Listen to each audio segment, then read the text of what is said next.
વિવાદાસ્પદ ટિપ્પણીને લઈને મુફ્તી સલમાન અઝહરી સામે કચ્છના સમખિયાળીમાં પણ નોંધાયો ગુનો। ઝેર રોકનાર મુફ્તીને 2 વાગ્યા સુધીમાં જૂનાગઢ કોર્ટમાં કરાશે રજૂ।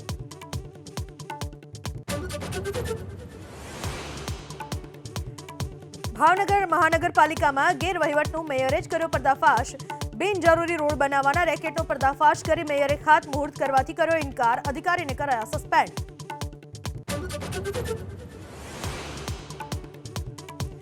ભાવનગર શહેરમાં રોડના કામમાં ભ્રષ્ટાચારનો મહાનગરપાલિકાના ઓડિટ વિભાગે કર્યો પર્દાફાશ। એક ગાડીએ ડામરના વજનમાં 2000 કિલોની ઘટ હોવાનો ખુલાસો।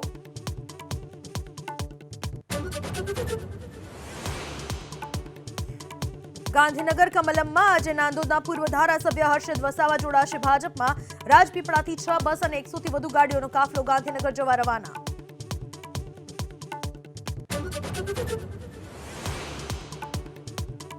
ઉત્તરાખંડ વિધાનસભામાં યુનિફોર્મ સિવિલ કોડ બિલને મુખ્યમંત્રી પુષ્કરસિંહ ધામીએ કર્યું રજૂ।